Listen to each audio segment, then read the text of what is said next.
Hello and welcome to Moneylife. This is Sucheta Dalal.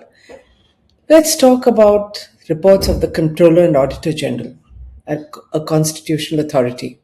I know that a decade is a long time, but those of you who remember, just over 10 years ago, before 2014, a report from the CAG, the Controller and Auditor General, claiming a huge presumptive loss in the sale of telecom spectrum and irregularities in the auction of coal blocks were enough to create nationwide turmoil and finally boot out the United Progressive Alliance government, UPA 2, which was led by the Congress Party.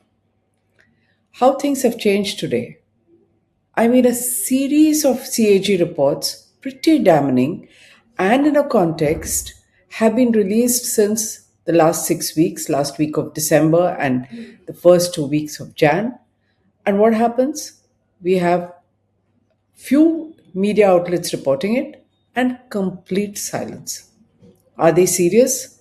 Well, take a look. CAG reports have exposed fraud and mismanagement in GST collections, goods and services tax, direct benefit transfers, yes, DBT, and I'll come to that, skill development schemes, housing programs, healthcare delivery, amounts run into thousands of crores of rupees. And yet, this is a constitutional audit authority, not an Andolan GV. But it no longer stirs the national conscience. Forget about protests. I mean, you don't even see media headlines, right? So, what explains this contrast? First of all, let's look at the context. Okay, in 2014, there were no big claims. After 2014, the ruling government has repeatedly claimed that direct benefit transfers, DBT, and Digital India are the game changers that have enabled smooth transfer of 34 lakh crore rupees directly to beneficiaries, and this has saved 2.7 lakh crore of public money. They don't stop at that. Ministers of this government routinely make fun and disparage former Prime Minister Rajiv Gandhi, who's not around for a long time, because he made a statement in 1985 observing that only 15 paisa of every rupee actually reaches intended beneficiaries in drought affected areas. So they call this Congress time scam, and how Digital India and DBT has changed everything, and there are no longer leakages, there is no longer a problem. But audits by the constitutional authority in case after case not only show that digital systems have not changed anything, but they in fact help to hide the problem. In fact, the Controller and Auditor General Sanjay Murthy himself warned on 18th December 2025 that thousands of crores of rupees were flowing through DBT systems without mandatory checks. In fact, CAG reports have flagged pensions to be being paid to thousands of people who are long dead right into 2023 because databases were not deduplicated, and many government departments continue to work in silos where they don't even talk to each other within the same ministry. This indicates structural failures despite the availability of digital infrastructure. Again, same point that digital systems in fact enable fraud more smoothly, more opaquely without being caught. Now let's look at the reports table the end of last year and early this year. All these, of course, are for a period 2 years earlier and before, ending 2023. They show that digital systems, in fact, have facilitated fraud rather than prevented it in some cases. Audits have flagged ghost payments in the past. What is a ghost payment? Payments to people who don't exist, glitches, data fraud, payments to ineligible beneficiaries, unutilized funds, outright mismanagement leading to thousands of crores of rupees being squandered, or subsidies, help, and benefits being denied in welfare, homes, healthcare to the really deserving and poor people of India. We have a widening gap. The Gini coefficient is increasing, which means the poor remain poor. India has the largest number of poor people in the world. The rich are getting richer, and everything is K-shaped. So poor have a tough time, and we are not able to reach benefits in spite of this game changer that we have heard endlessly about for the last 10 years. And this is not me complaining. These are based on reports of the Controller and Auditor General. We ourselves did a bit of digging. So, some of you have seen our video blog where we talked about the Depositor Education and Awareness Fund. Money is transferred there by banks from dormant accounts, which have remained dormant for 10 years. And we were able to access just 250 accounts, and we discovered that an explosive amount of information about money in welfare schemes with the fake fraudulent accounts created, no KYC, all been dumped into DEF instead of going to the rightful beneficiaries. And don't be surprised, a lot of these were meant for scheduled castes, scheduled tribes, whatever. Nobody cares. Shockingly, even sophisticated automated systems of tax collection are turning out to be dodgy. We've talked about GST.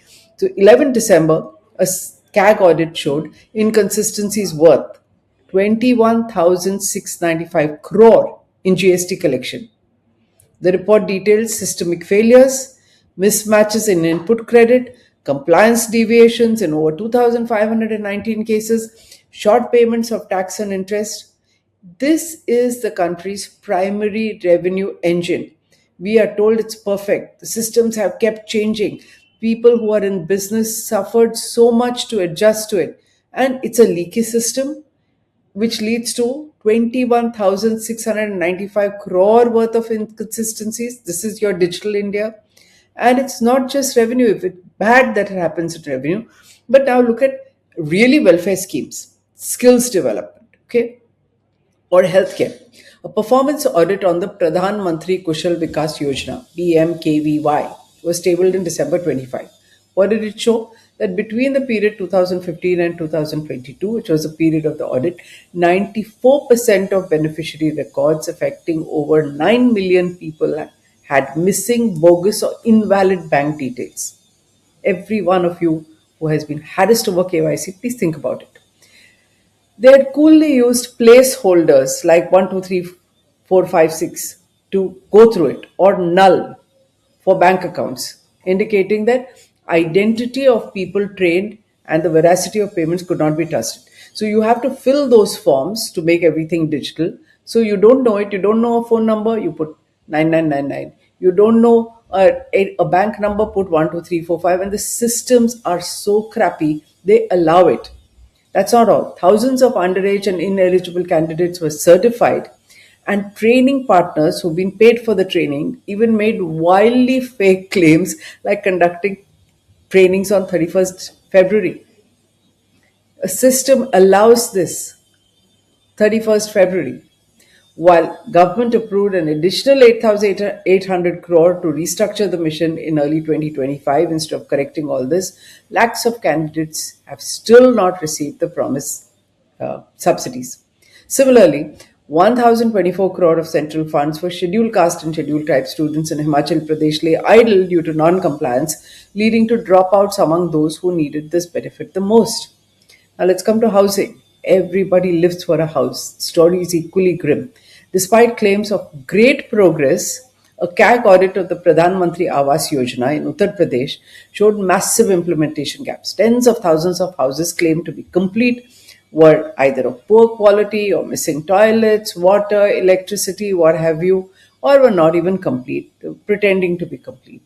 Some didn't exist. It also detected a case of cyber fraud where 86 lakh was intended for 159 people was transferred out and eaten up through unauthorized bank accounts.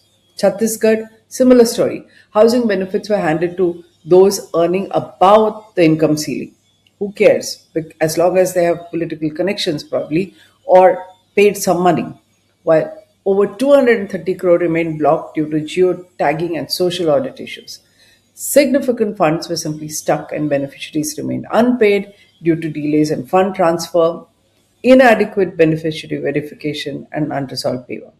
So, where is this great DBT and digital India when you have all these glitches? And we've been telling you Aadhaar is a bottleneck, KYC is a bottleneck, mismatch of various ID cards is a bottleneck. Who cares? The money remains dormant, maybe gets transferred to DEF, and audit reports point it out. But is there any action? CAG audits are not getting the attention they deserve. This is very clear from this horrific number of deaths in Indore because contamination of their drinking water. I said just a week ago, this is a city that has been winning awards for being India's cleanest city for 8 years in a row. But a CAG audit in 2019 for the period 2013 to 18 had warned that 9 lakh people were being supplied contaminated water. Contaminated with what? Sewage, because raw sewage was seeping into drinking water. This had been highlighted in 2019. This city won awards for so many years without fixing this. In 2024, a CAG audit pointed out how urban local bodies had consistently failed to implement mandatory water testing and pipeline maintenance protocols, the basic to ensure that we get clean drinking water. Activists have called this criminal negligence. Yet, in Jan 2026, over a dozen people are dead, hundreds have fallen ill, are hospitalized exactly for this problem, and the action is so little and so inconsequential, and there are no protests. Parallel horrors have emerged in Delhi. A Delhi Jal Board report tabled this month has shown that 55% of groundwater is unfit for consumption, posing serious health risks. Carcinogenic polyelectrolytes continue to be used in water treatment plants despite explicit bans. Then there is the Jal Jeevan mission, plagued by fraud and misreporting. Funds flow, this is Ghar Mein Nal, while funds flow into JMM, water pipelines are missing or dry. There is no jal in the null, though there may be a pipeline or may not even be a pipeline. If it's there, it's dry. A policy circle report has documented 17,000 complaints involving procurement lapses and has recorded price deviations of up to 30% in Rajasthan and Uttar Pradesh, leading to the blacklisting of several contractors and action against 2,300 officials. Has that led to Jal in the nulls? Not yet. But that doesn't seem to matter. Now let's come to healthcare. Nowhere is the crisis of accountability more visible than in healthcare, because we've been promised that you have an Ayushman Bharat card and up to 5 lakhs per family is going to be taken care of by the government. Now, the CAG report in 2023 was a bombshell. It has already shown and exposed 7,50,000 ghost beneficiaries. What are ghost beneficiaries? People who don't exist. Many were registered under a single fake mobile number. What? How convenient? 99999999. By January 2024, the rot had spread to what investigators called murder for money. So, another part of this racket, which is that doctors were performing unnecessary heart surgeries, and one Gujarat doctor in 2024 had performed surgeries on number of poor unsuspecting villagers only to siphon off PMJ funds. Over time, hospitals are not being paid. So over 1,000 hospitals either have been de-empaneled for irregularities, or the good ones who have actually offered treatment have not been paid and are actually de-empaneling the government. They have levied penalties on the bad guys, 231 crore, again, inconsequential and small given the size of our population. And you can't go to the better private hospitals either, not even the big ones, because they are refusing free treatment, frustrated at not being paid, not being reimbursed. And that's not that's not all. Every other day, you have viral media posts that expose the hollowness of this healthcare promise, even while large sums continue to be earmarked for the scheme. So, digitally, with DBT, money vanishes, we don't know where. Are we just normalizing failure? Because the CAG reports seem to provoke very little public reaction. In fact, we are barely aware that vast sums of money are allocated for poverty reduction every year in budget after budget. It's going to happen again this Sunday on 1st of February, and they don't deliver results. In fact, they may go into ghost accounts, go away to people, and we don't know. We don't care. Digital India was supposed to remove all this, remove the intermediaries. Instead, it has replaced with opacity, automated fraud, ghost beneficiaries, and mind you, it's already very difficult to look into automated closed IT systems, but the few whistleblowers who have inside data have paid for it with their lives. Remember the scholarship scam of Madhya Pradesh, how many whistleblowers have died. Even the connection between large public infrastructure projects and election funding is now widely reported on social media and by the smaller publications. It is all outside CAG's remit, but we have come to accept it without serious scrutiny. We seem to care very little about bridges that collapse with regularity. People die when this happens, planning failures leading to accidents, shoddy execution, bad roads over which we travel. Maybe this blog is the only one which is going on and on about it because I'm trying to draw your attention to what is it that we have normalized and don't seem to care about. So CAG fulfills its constitutional role. Why am I hopping on CAG? Because people shouldn't say, you are making it up. No, it's a constitutional authority which is doing this in a dispassionate, boring fashion. You have to understand the enormity of it. That requires the media to do it because these reports sound like postmortems on programs that are, 4, 5, 2, 3 years old. And when they're presented to Parliament. So you need the media to analyze, carry forward the findings, have a debate and discussion, inform people, but that doesn't happen. It flashes maybe in some of the smaller publications. There is no 24-hour channel that is going to spend an hour with eight faces screaming at each other about why is the government not held accountable. This is never discussed. In the absence of such pressure, governance is increasingly being driven by propaganda and is not delivering a better quality of life. This concerns you? Maybe you need to wake up, read more, raise your voice. If you agree, please subscribe and share this. People need to know. Thank you.